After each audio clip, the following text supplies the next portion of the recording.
Ümitsizlik şaytandan.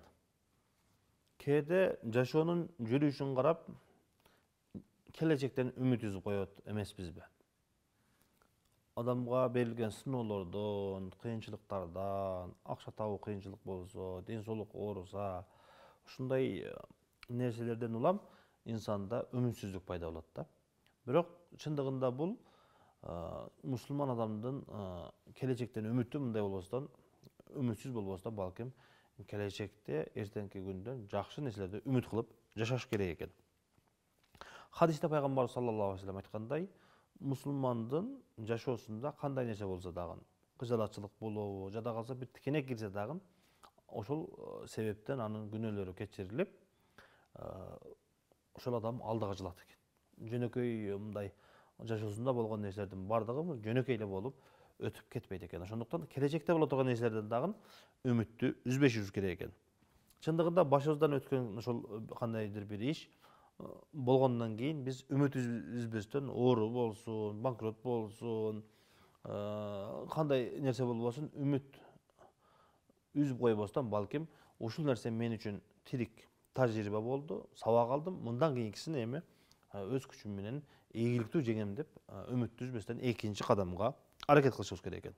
Ошондой эле биздин башыбызга келген мүшкүлдөрдү өзүбүз жеңгенге, ошолорду ийгиликтүү ашып, ийгиликтүү жеңип өткөнгө аракет кылышыбыз керек экен, үмүт үзбөстөн. Чындыгында Алла Тааланын пешенебизге жазган тагдырына ыраазы болуп, аларды жеңгенге аракет кылуу чындыгында көптөгөн кыйынчылыкты жеңил кылып, инсанга жардам бере турган нерсе. Тагдырга ыраазы болуу дагы чындыгында инсандын үмүтүнү кайрадан тирилте турган нерселердин бири экен. Андан кийинкиси билебиз, түн канчалык узун болбосун, сөзсүз түрдө таң атат. Күндүзгү күн кандай ысык болбосун, кандай жарык болбосун, сөзсүз түрдө кеч кирип күн бата турган убакыт бар. Ошондой эле биздин башыбызга келип жаткан кыйынчылыктардан кийинки дагы жакшылыктар, ийгиликтер, жеңилдик, жыргалчылык ошол кыйынчылыктан кийинки келе турган нерсе деп үмүт кылып жашашыбыз керек экен.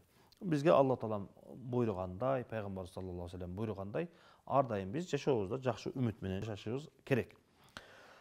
Оорукчан адамдарды билебиз. Эки колу иштебей калган, эки буту иштебей калган, рак болуп калган, канчалаган ошондой өлөсүн, эртең бүрсү күн өлөсүн деген адамдар айыгып кеткендигин билебиз. Канчалаган адамдар болду эми менин жашоом оңолбойт экен, ажырашамын эми деп чечим чыгаргандан кийин, кандай бир жөнөкөй эле нерселерди кылгандан кийин аялы менен күйөөсү ынтымагы келип, бактылуу жашап кеткендерди билебиз. Банкрот болуп, акчасы жок болуп, болду эми бүттүм мен деген даражага жеткенден кийин Алла Таала берекесин берип, ошол кыйынчылыктан кийин байып, миллионер болуп кеткендерди билебиз.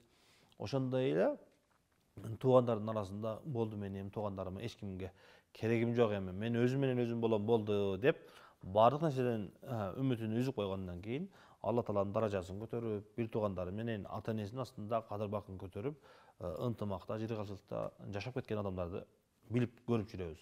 Ошондуктан урматтуу бир туугандар, келечектен үмүттү үзбөйлүк, башыбызга келген, алдыбызга келген мүшкүлдөрдөн, жашоонун проблемаларынан кийин үмүтсүз болуп калбастан жеңгенге, ошолорду ийгиликтүү өткөнгө аракет кылайлык. Ошондой эле биздин өз жерин таштап, Кыргызстандын келечеги жок деп таштап кетип жаткан адамдарга дагы айта турган сөзүм ушул. Биздин өзүбүздүн жерибизден, келечегибизден үмүттү үзбөйлүк. Алла Таалам бизге Кудай кааласа келечекте жакшылыктарды, ийгиликтерди берет деп үмүт кылайлык. Ассаламу алейкум ва рахматуллахи ва баракатух.